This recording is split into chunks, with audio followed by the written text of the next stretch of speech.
Bradbury. All right, nobody's as excited as me. I have some other excitement to tell you about. Today, I'm very excited. Nicolette Zangara is who we're going to be talking about today, and she joined the Office of Emergency Management on Cinco de Mayo 2025 as the Public Information Officer, also the PIO. In this role, she serves as the liaison between the OEM, the media, partner agencies, and the public. That's a lot. She is responsible for sharing timely information and addressing misinformation or disinformation involving Greene County emergency management. Before joining there, though, she spent 8 years in broadcast meteorology. We know that. And she began her career in 2017 at WFT on the University of Florida campus, and she was a student forecaster where she gained experience in television, radio, and social media. During that time, she also worked with the Florida Public Radio Emergency Network, which connects emergency management offices through the state during hurricane preparedness and response. Stay with me. Within a week of joining that team, Hurricane Irma impacted partners across Florida over a 72-hour period. What a great first week. And when COVID suspended her involvement with Florida, Nicolette joined Gainesville top-rated station WCJB, where she expanded her skills in reporting while continuing to deliver weather forecasts. Then in 2022, Nicolette married her husband, Paul, and they moved to Springfield after she accepted a position at KY3. Then transitioning from hurricanes to forecasting to tornadoes and snow only deepened her passion for meteorology. During her 3 years at KY3, she earned an Emmy nomination and 3 Missouri Broadcaster Association awards. Nicolette also completed Missouri State University's broadcast and operational meteorology program, which makes her a meteorologist. While working full-time, she graduated in August 2025 with a 3.7 GPA. And that's why we love watching your live forecast. Outside of work, you're going to love this if you didn't know it. Nicolette spends much of her time at the local ice rink as a figure skater and coach.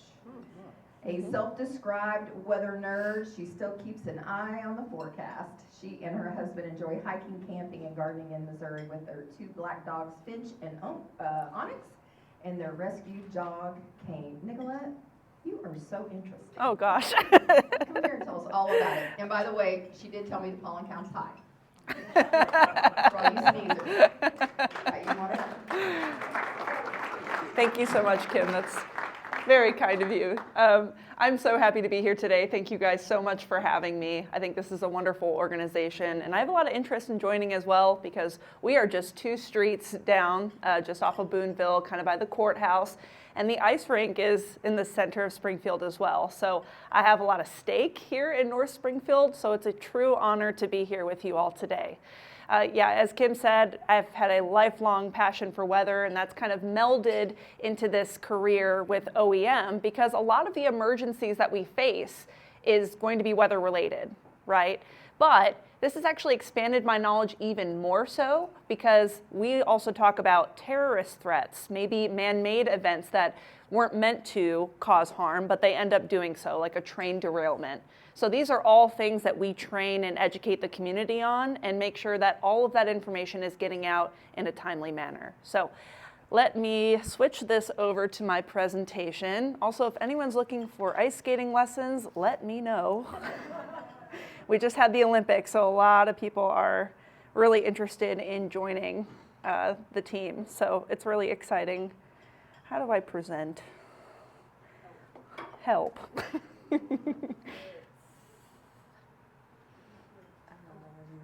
can't see. Forgot something. I do. Does it say approve? Where is it? Is it this? Do you know how to open this up? No, I never from that. I also have this version. Hold on here. I have it in PowerPoint version as well. Let's do PowerPoint. I think that's probably what we're missing. Oh, you're fine. You're fine. No worries. Okay. There's the button. This I'm familiar with. All right, there we go. Wonderful. Okay, so just going around the room, how many of you, by a show of hands, have heard of the Office of Emergency Management? Okay, I'm actually really impressed. Most of the time that I give this talk, everyone's like, who are you? And most of the time, I think that's a good thing, because if you don't know who we are, that means we're doing our job and we're trying to do our best without getting too involved in making a big deal out of something that's not. But it's my goal as a public information officer to bring positive stories out of the Office of Emergency Management. Because usually when you hear our name, it's following a tornado or a high wind event like last April. Funny story, so my first week in Florida doing forecasting was Hurricane Irma. My last week at KY3 and my first week at this job was the April 29th windstorm. So I'm like 2 for 2, guys. Anyways, all joking aside, you probably hear about us when something bad happens, but it's my job and my goal to change that a little bit and bring more positive stories to light so that you guys know that we're here on the blue sky days like today and the gray sky days when you guys need us most, all right? So you guys already heard about me. We can skip this slide. But our job is to prepare for, mitigate, and respond to disasters. That's kind of your run-of-the-mill Office of Emergency Management definition. But we do a lot more than that in the community. And that's going to differ from county to county based on the funding and personnel that you have. We have a team of 10. So while you're going through this presentation with me, just think about 10 people are managing all the things that I'm about to talk about. So we also communicate with the community about collaborating on events such as Route 66 and the fair, training opportunities for schools and businesses alike. And we do a lot to stay engaged with the community throughout the year so you're not just hearing about us when a tornado hits. So here's how it works. Here's kind of the breakdown of our office. So we manage disasters pretty much alone unless it becomes out of hand. That's until the governor makes a state of emergency. Then we start working with SEMA. That's going to be the State Emergency Management Association, which operates under FEMA. So it's kind of this little step ladder, but most of the work is done at the local level because we're the ones that are dealing with the citizens, whereas higher up organizations are dealing with organization heads. So that's kind of the breakdown of how this all works, and we operate under the Department of Homeland Security. So we prepare on blue sky days like today for the gray sky days. And you're going to hear me say that a lot because we talk about blue sky and gray sky pretty frequently. Most of the time it's a blue sky day. We operate under a 95 to 5% of the time it's going to be blue sky compared to gray sky. But those 5% of the times that I'm talking about are where it really matters that the community comes together.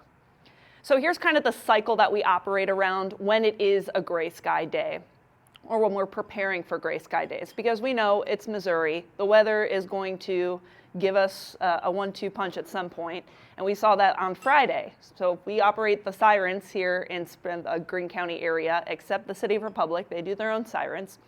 But we spend the entire week leading up to that preparing, trying to prevent disasters from being bigger than they actually are. So we do that through educating the community, being present in events, and administering education so that people know what to do when the event happens.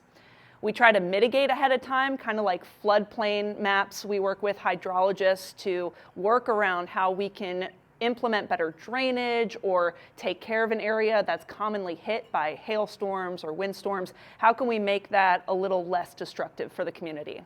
Then the disaster inevitably happens. It could be weather related, could be planned, could be unplanned, but whatever it is, that's when everybody in the community really steps up and comes to the Public Safety Center.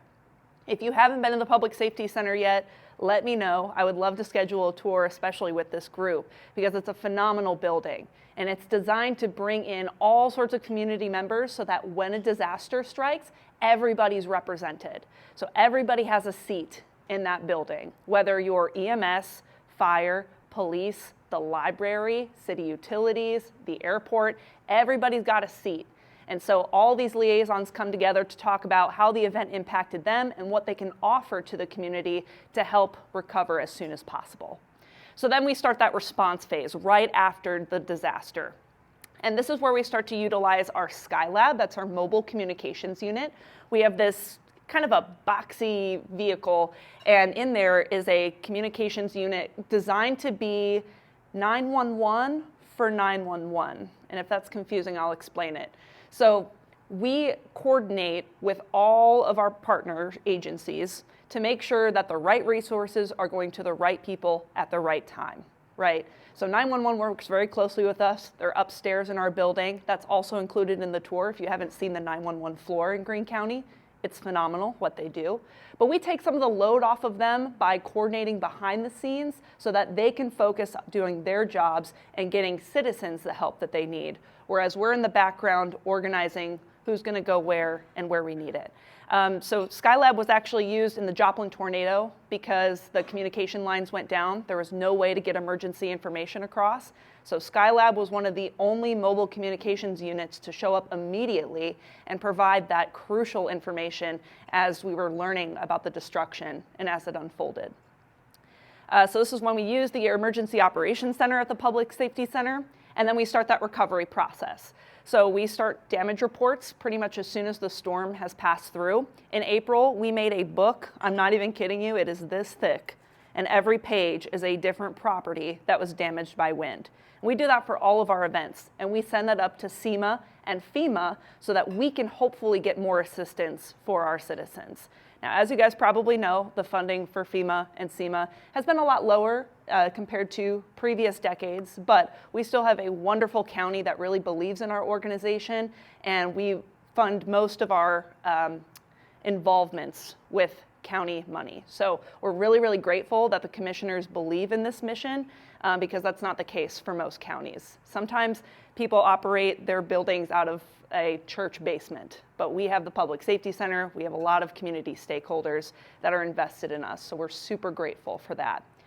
Back during the ice storm, it was some building downtown that's been demolished since then, and National Guardsmen, when they were brought in to respond to that disaster, they were sleeping in the elevator shaft because there was nowhere for them to go. Everybody was packed into these small little rooms, and they realized, we've got to do something different.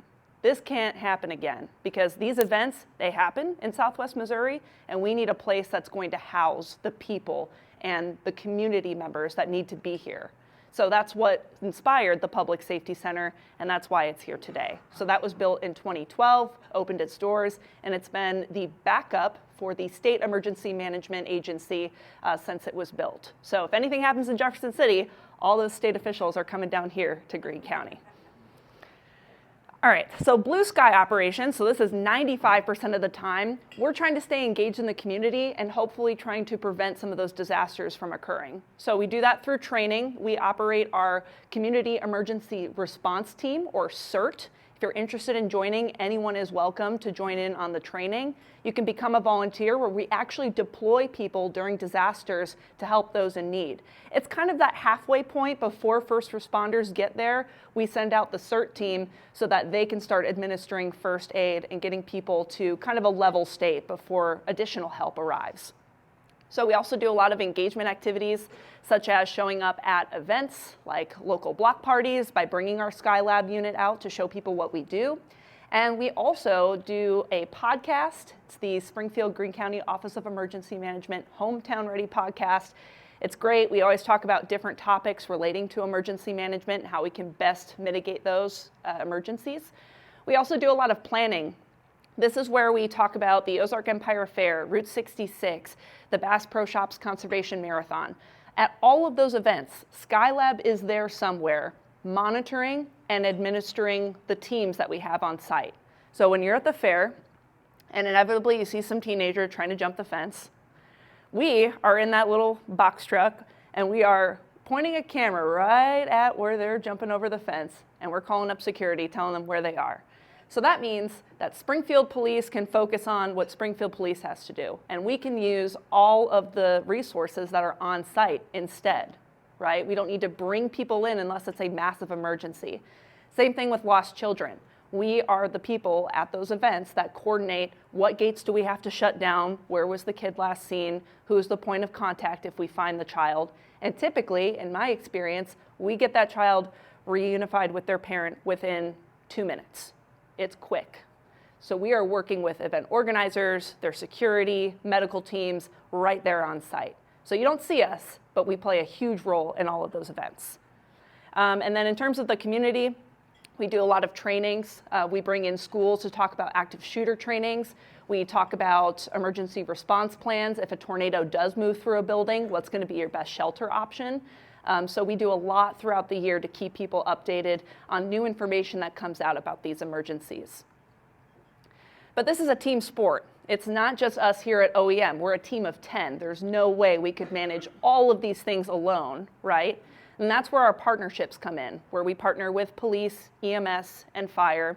We also partner with the National Weather Service quite frequently to talk about when we're going to use those sirens. We have a direct line to them at any time of day, where if we have a question, they're there to answer it, and they're usually giving us a heads up right before they issue that warning. So we also talk with nonprofit organizations, local businesses, the airport, environmental groups. Basically, anybody that could have a stake during an emergency has a seat at the table. And if we don't think about them ahead of time and they want to be involved, no questions asked. They are invited to the table, and we want them to be involved. So what can you do, right? We're OEM, we have all these partnerships, but what can you do as a citizen? One of the biggest things you can do is prepare. Building a kit, a go kit, for when you're at home, when you're going to work, and even at your workplace. Because disasters don't hit at convenient times, okay? Sometimes it's the middle of the night.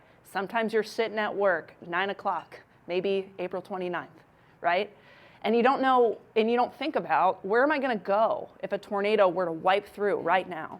Where are my kids gonna go? What are they thinking, right? So think about those things now, before it happens. Build that go kit. What medications do you need to hold you over for potentially 3 to 5 days? Because if you don't have access to it, then of course that emergency becomes a lot bigger in your household, right? So that looks different for everybody. People ask me all the time, what should I put in my kit? Well, do you have pets? Do you have essential medications? What does your life look like? Because my kit's gonna look different from your kit and your kit and your kit. Additionally, be good neighbors, right? When a disaster happens, we can't just think about our household alone. We have to think about the neighbor next door that might have a disabled child, and they might be struggling with something that they haven't communicated with you because they're still dealing with that emergency. Think about your neighbors and their needs and how you can help them, because as a community, our resilience is a lot stronger in unity. Additionally, you can volunteer, you can join our CERT team, you can also just do the training and not volunteer with us. You are not required to volunteer, but that training is designed to help your family through any type of emergency. We go over CPR, the Heimlich, administering first aid, stop the bleed, all these little things that you might use at some point in your life. And hopefully you don't, but if you do, it's really crucial to know that stuff. You can also volunteer with Red Cross, Convoy of Hope, or any other nonprofit organization that wants to help a community in the face of a disaster. Because again, when we're together, we're a heck of a lot stronger. And Greene County really showed that in April. Everybody showed up to every single meeting for our community stakeholders, and then the city of Springfield just took that full throttle and offered that free assistance to get debris cleanup and things like that. That was all coordinated through our office. So we're here every step of the way on the blue sky days, on the gray sky days, and everything else in between. So we do a lot of things. Does anyone have any questions? Anything that I could go over or address? I know I dumped a lot of information. Yes? This was really valuable, thank you. You said that there's only 10 employees, so that's just for the Greene County office. But then you talked about Joplin and, greater Southwest Missouri. Does our staff of 10 and our county OEM service all of Southwest Missouri? Great question. So we operate under Region D. That's the whole southwest corner of Missouri. So if a disaster doesn't hit Greene County, and let's say it hits Newton County or McDonald County or Jasper County, we can be deployed to those areas to help them with our resources. So Missouri's kind of broken up in all these different regions so that you're not completely alone dealing with those emergencies. Because Newton County OEM looks a lot different compared to Greene County OEM. And if we can help, we will absolutely go out there and help. Okay, so each county does have their own version of OEM. Yes. But ours is so That is correct. Okay, thank you. Absolutely. Thank you. Great question. Yes. Do you guys work closely with Springfield Branson Airport? Oh, yeah. All the time. We actually do a training every other year where we light stuff on fire at the airport, and we try to see how fast we can respond to an emergency like that. Because emergencies at the airport very rarely happen, but if they do happen, it's probably going to be a huge deal. So we like to do those exercises way ahead of time so that we can constantly test our systems, and hopefully we have the best equipment and the best technology to manage that in that time. So we do that every other year, and then we have tabletop exercises and round table exercises. So it kind of depends on what kind of exercise you want, but we can scale it up or down no matter what. Yes? Is that what you meant by planned disasters? By planned disasters, I meant terrorist attacks. So somebody who plans to hurt the environment or a group of people, that would be a planned event. An unplanned event would be like a train derailment or a plane crash where they didn't intend for that to happen, but something failed along the way and now it's a disaster. Yes? So I have taken a tour, and one of the coolest things that I saw, other than the 911 area, was the room that you took me in, that you had all of these books. Mm-hmm. And it was like you had all this paper, and then you spiral them together, and the title on it said Ozark Empire Fair 2025. Mm-hmm. And it is like a book of everything that could go wrong and how you're ready for it. Yeah. So every event that we are asked to bring out Skylab or offer our support in, we make a booklet. If this happens, this is what we're going to do. So for example, we had drone shows added to the Route 66 Fest last August and to the Ozark Empire Fair. Well, what happens if all the drones fall out of the sky? We have a plan for that. And while we don't hope that happens, at least we thought about it ahead of time because it's technology and it's going to fail. It can fail at some point. So we have to think about every single fail-safe and a backup and another backup just in case. Where are people going to go if that happens? What if multiple events happen at the same time? How are we going to manage both emergencies simultaneously? These are all things that are lined out in that little book. We're making one for the Route 66 Centennial. We'll be a part of that event throughout the entire thing. We're having public safety meetings every 2 weeks regarding all of these events. So the Route 66 Centennial one, that's coming up quickly, so we're increasing the frequency of that, and then we'll start to plan our additional events throughout the summer as we get closer to those events. Yes? You have all this state-of-the-art technology, you spend a lot of money. Is there any thought ever to get a new voice for the storm warning system that's not from the 1960s?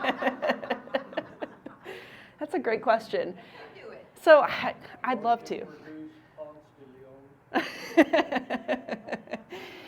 Leon? You know, that's a good question. That's not one that I've been asked before. I'll have to ask about that. But I will say one major misconception that a lot of people have is that they rely a lot on the sirens to get warning information. And the one thing that we try to say at every single educational training that we give is please don't rely on those sirens. They're connected to the power grid. So when the power goes off, we lose the sirens. Same with your phone. Your phone's great. It's going to give you those emergency alerts. The National Weather Service sends those out.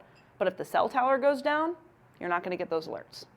So everybody in this room, everybody really across anywhere in the country should have a NOAA weather radio because that operates on radio waves and you will be alerted if something is issued for your area.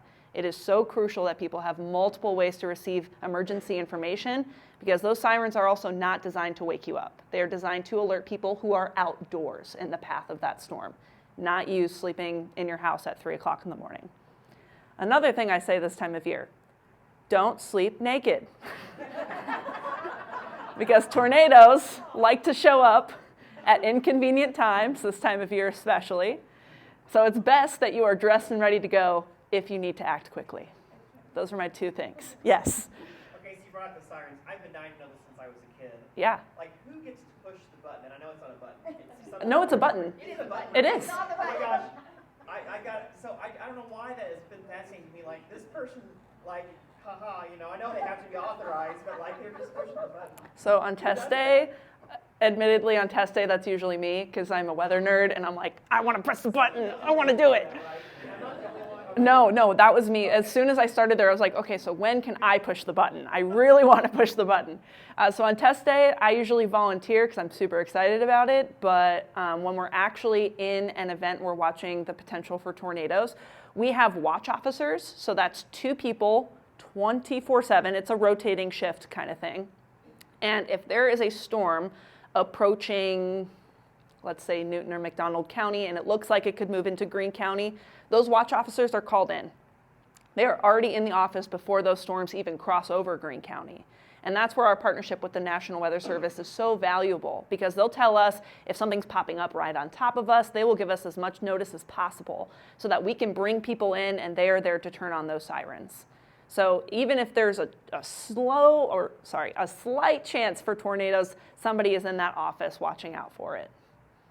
Yes? So I've got my Amazon pulled up. Can you spell out the name of that radio? NOAA. Wait, hold up. N-O? AA. Oh, NOAA. Yeah. NOAA Weather Radio. Yep.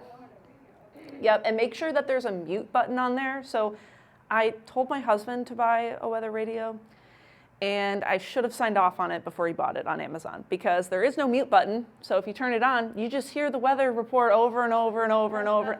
I'm not going to sleep with that on. Okay, we're returning it. We're getting one with a mute button, because if you press mute, the alerts will push through the mute. So it'll override that setting, and it will wake you up. That's what it's designed to do. So unless you want to hear a monotone voice explain the weather forecast repeatedly for hours on end, I highly recommend one with a mute button.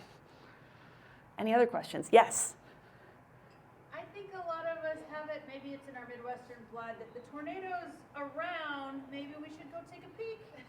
You know, on our porch, like, which direction is it coming? Yeah. Because you get the alerts, something's forming over there, and then you hear nothing. Yeah. For like 20 minutes, right? Is there somewhere we can hear something? Well, something that we just debuted on Friday, it's still a work in progress. I did a live stream from our building talking about the storms as they were forming and as they were moving through Greene County and as those warnings were coming in. And I got so many comments saying, thank you so much for walking me through this, because you hear the siren, you get the warning, and then you're like, now what do I do? How do I get updates continuously? So that's where I kind of blend my past experience with my current role, and I'm able to take that to the next level. And not a lot of offices of emergency management, not a lot of them offer that, just because some of these staffs are 2 or 3 people. So we're super lucky that we have the ability to do that.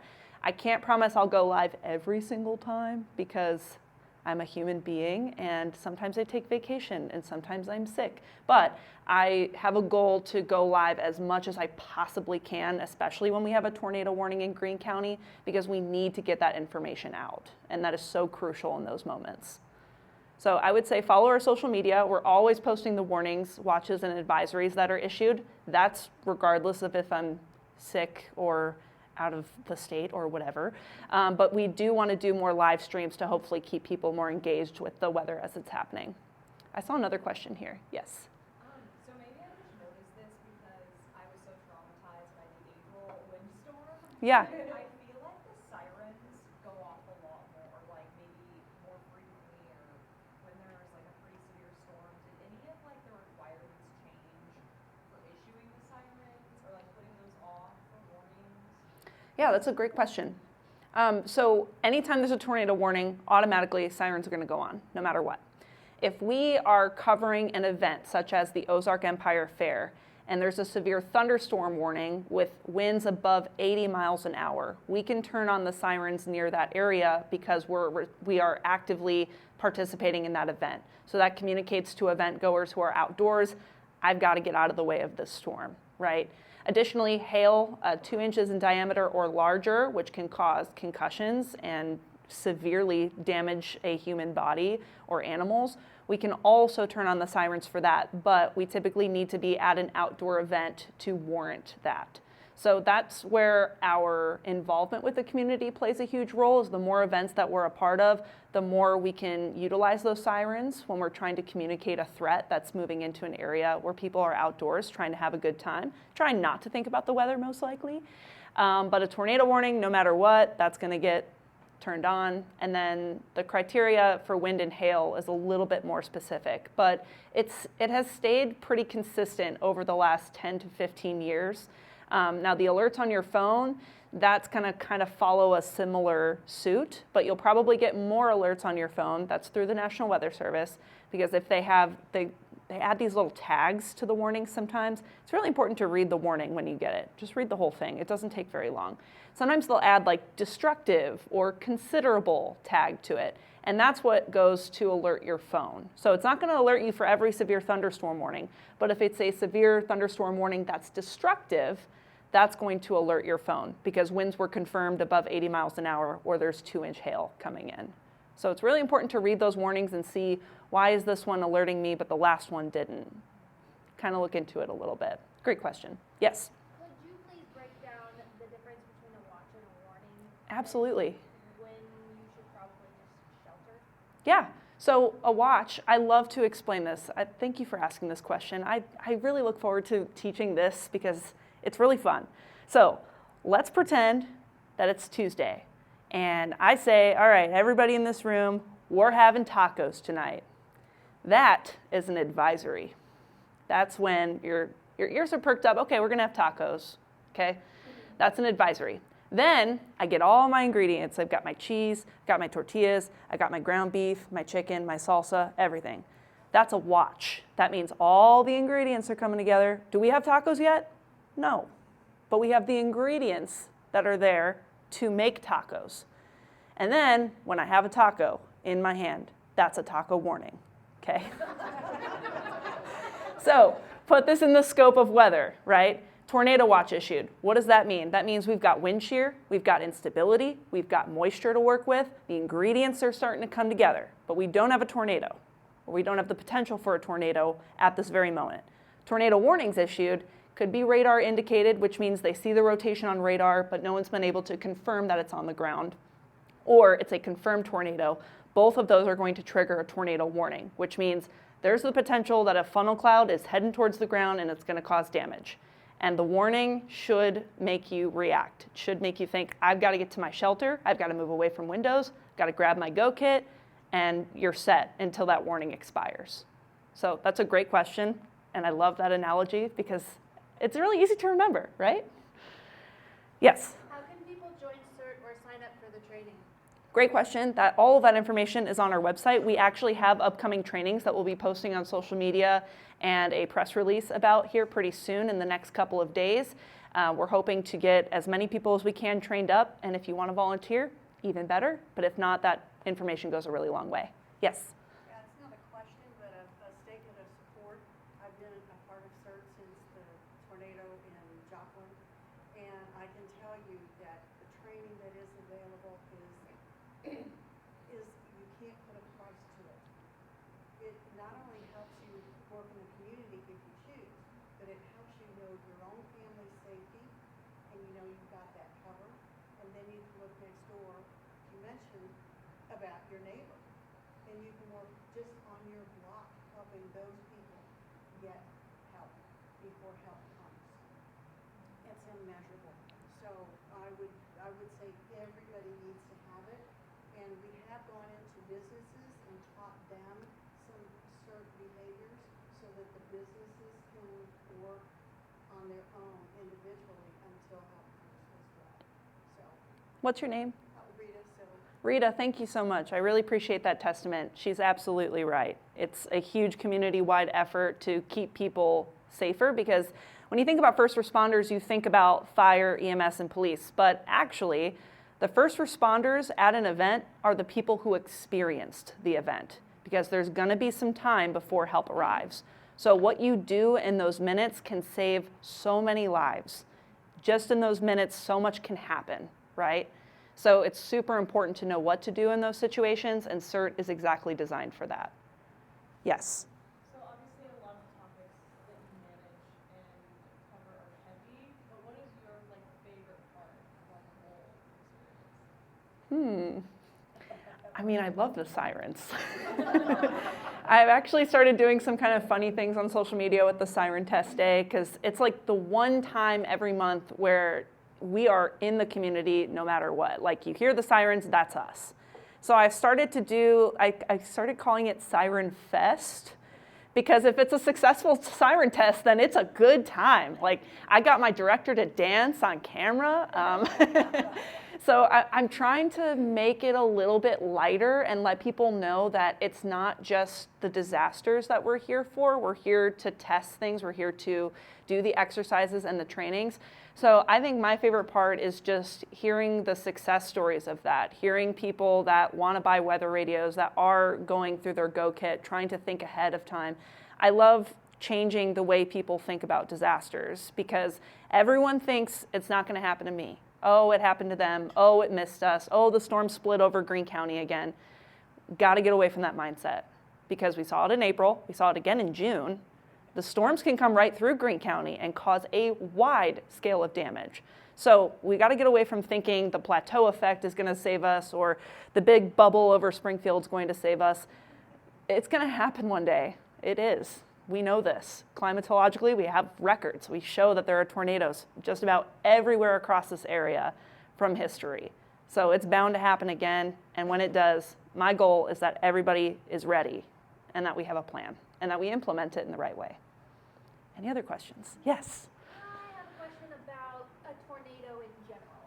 Okay. So, for example, if I know there's different diameters of a tornado, Mhm. different speeds, but if I'm in Ozark and there happens to be the tornado sirens going off, what distance potentially the furthest away is that potential tornado?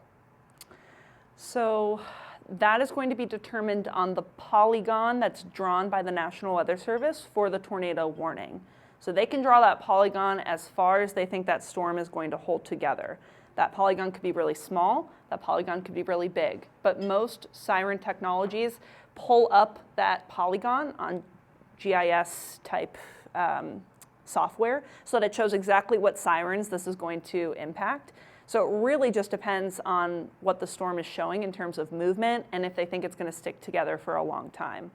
Like, for example, on Friday, we had sirens going off from Rogersville all the way up into Springfield, all the way over to Willard, and that's because the polygon was ginormous. It was across almost the entire southern half of the county.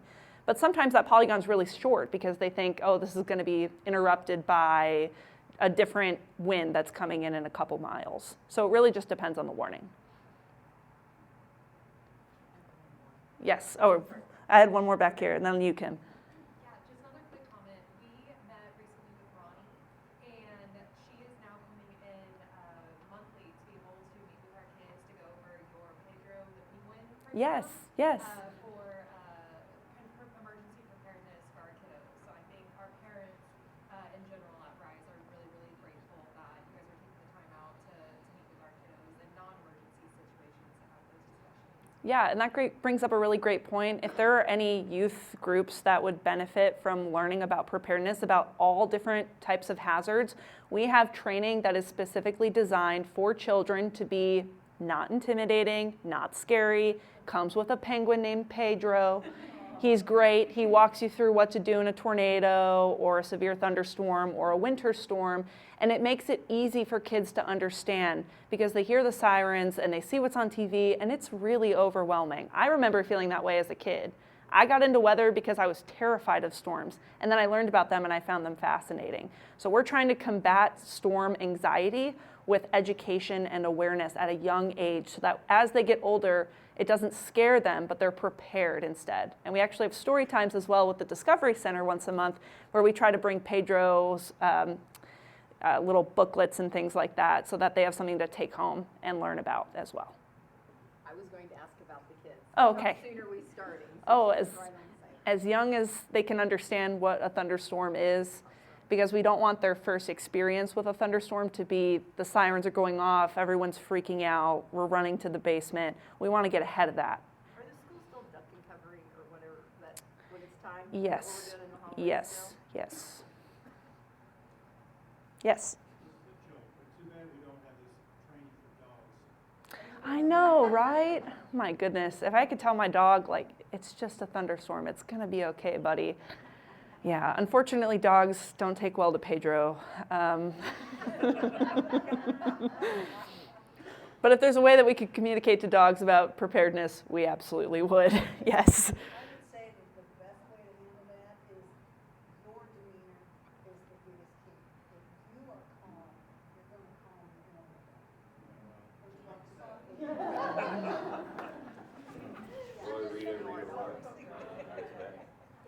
And if you guys have any additional questions that I didn't get to today or you didn't feel like piping up at the moment, you guys can always reach out to me. My contact information is on our website. You can also come get my phone number if you're interested in scheduling a tour. We would love to show off our building to as many community partners as possible and hopefully expand our partnership so that everybody has a seat at the table.